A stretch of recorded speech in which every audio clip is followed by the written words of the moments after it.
Pemirsa, terima kasih Anda masih bersama kami di Kata Dokter malam Edisi minggu ini dulu, edisi Jak TV dengan kerjasama dengan BNPB. Tadi kita berhenti ya pemirsa ya, waktu kita bicara bahwa ternyata kalau kasus COVID pada anak ini nih pemirsa di Indonesia itu tertinggi gitu ya. Dan ternyata bisa fatal juga, jadi nggak segampang itu loh gitu ya. Nanti kita akan janji mau menceritakan bagaimana kalau seorang anak kena COVID dari gejalanya, terus apa sih yang kejadian kemudian dengan keluarga dan lain-lain. Tapi sebelum ke sana nih pemirsa, Dokter Pulungan mesti menjelaskan, Dok. Sempat ada nih Dok cerita, saya baca di sedikit ya Dok ya. Katanya karena di media nih Dok, di media online masuk tulisannya mengenai katanya riset menunjukkan katanya ASI dapat menangkal COVID. Coba Dok ditanya diluruskan benar atau tidak gitu ya. Malah katanya WHO mengeluarkan sikap resminya bahwa ibu harus terus menyusui walaupun mereka terindikasi positif. Emang kita bener tahu nggak kayak gitu? Karena kita tahu memang ASI itu kan punya kelebihan-kelebihan termasuk imunitas. Tapi kan kita juga takut kalau mau ini karena beberapa orang kalau misalnya mau diberikan ASI ini ya, misalnya seseorang ibu menderita hepatitis, kita tidak boleh menyusui kan. Nah, diulang ya Dok ya. Jadi pertama ya Dok ya, mengenai apakah benar ASI ini menangkal COVID.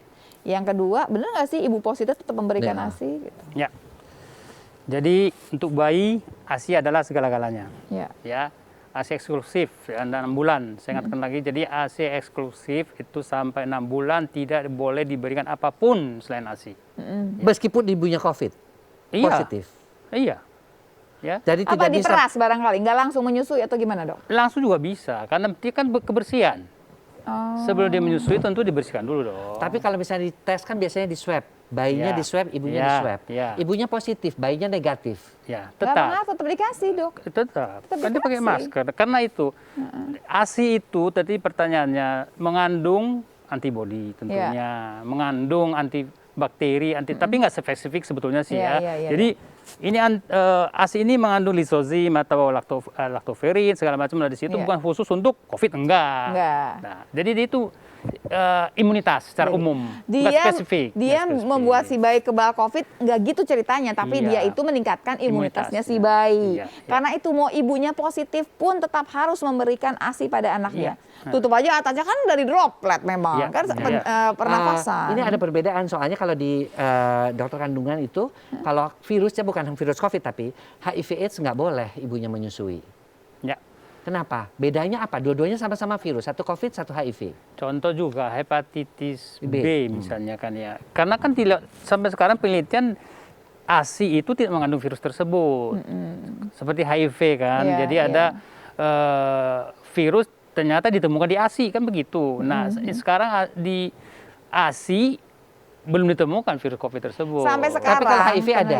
Ya ada, hepatitis B pun ada. Tapi nggak banyak juga sih. Jadi gini, kayaknya agak berbedanya gini pemirsa nih ya. Kalau yang namanya HIV, hepatitis B itu kan menular lewat darah. Kemungkinan kita menyusui ada perdarahan mungkin ya Dok ya dari puting dan lain-lain. Tapi sementara kalau yang namanya COVID nggak ada nih ceritaan kita tuker-tukeran darah kemudian kena, kan kita lebih berhubungan sama pernafasan. Jadi sekarang kalau untuk COVID apapun ceritanya tidak berhenti memberikan ASI. ASI tetap, dan pemirsa jangan salah loh pemirsa, ASI itu bukan bikin imunitas buat COVID aja, buat semua, buat pneumonia, dan harus 6 bulan ya, semua. harus 6 bulan ASI eksklusif kan? 6 bulan, jadi sebelum 6 bulan jangan dulu diberikan apa-apa, kecuali kasus tertentu loh ya, tapi yang normal jangan takut 6 bulan. Tapi kan menyusuinya tetap sampai 2 tahun kan Dok? Dok tadi pertanyaan yang keduanya, yang mengenai gejala-gejala anak kena COVID. Ya, sebetulnya gejalanya hampir sama ya dengan kita. Sama ya orang dewasa. Ya, jadi pengalaman saya itu anak itu biasanya demam ya. Ada satu kasus saya dapat diare. Tidak ada demam? Demam sih ya, tapi sepintas saja. Jadi kita tanya, Bu gimana ceritanya Bu?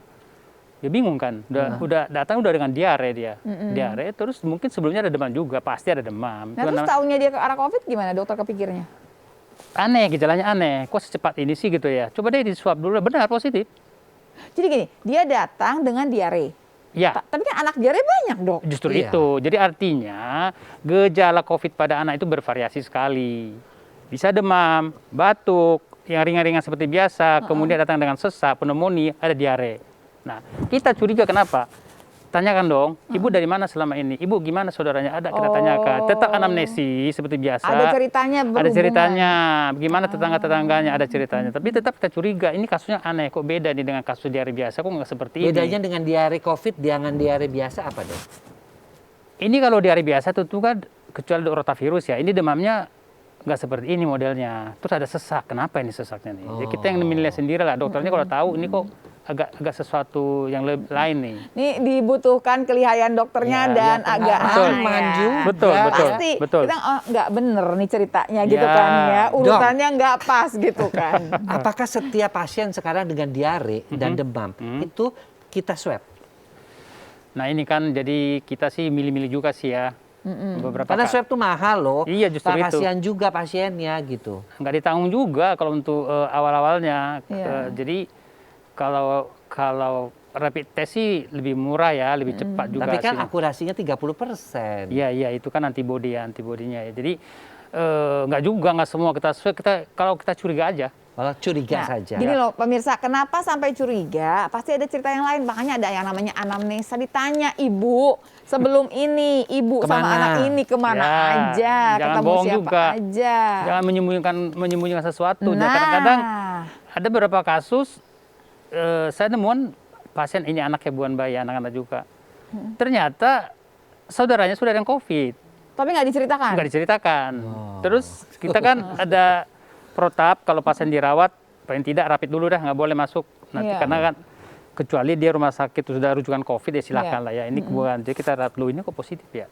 Tanya kita tanya ternyata ada saudaranya. Di awal nggak cerita. Tuh. Jadi Nah pemirsa, nih Kejujuran tuh penting jujur banget itu untuk penting. apa? Untuk dokternya, untuk semua, Semua. susternya. Dok, gitu loh. bedanya apa sih dok kalau memang oke datang dengan ternyata udah positif, emang tempat rawatnya berbeda kah atau gimana dok? Oscilasi. iya berbeda dong. Langsung isolasi? Iya nggak boleh gabung. Tapi nggak satu bangsal isinya anak COVID semua, nggak gitu dok? Kalau memang sudah COVID ya bareng-bareng. Oh bareng-bareng, ada tempatnya sendirian. Tapi kan virusnya mungkin ini ya COVID-nya jenisnya beda, tapi tetap nggak apa-apa. Kok COVID jadi Dibarengin. beda, sama juga kali dok? Sama. Artinya kalau memang sudah sama-sama COVID seperti di rumah sakit rujukan, saya juga merawat di rumah sakit rujukan, ya udah nggak apa-apa. Sama-sama COVID ini. Ya udah, mereka main gitu dok. Nah pertanyaannya pemirsa, keluarganya gimana? Kan kita pasti namanya anak sakit, mah kita 24 jam barengan sama itu anak biasanya. Iya. Nah kalau yang ini kan agak berbeda. Mau tahu ceritanya nanti nih, Nah. dokter Bulung akan cerita kepada kita Iya. sejelas mungkin ya. Tetap Jangan bersama kemana-mana, Iya. tetap di Kata Siapa. Kata dokter.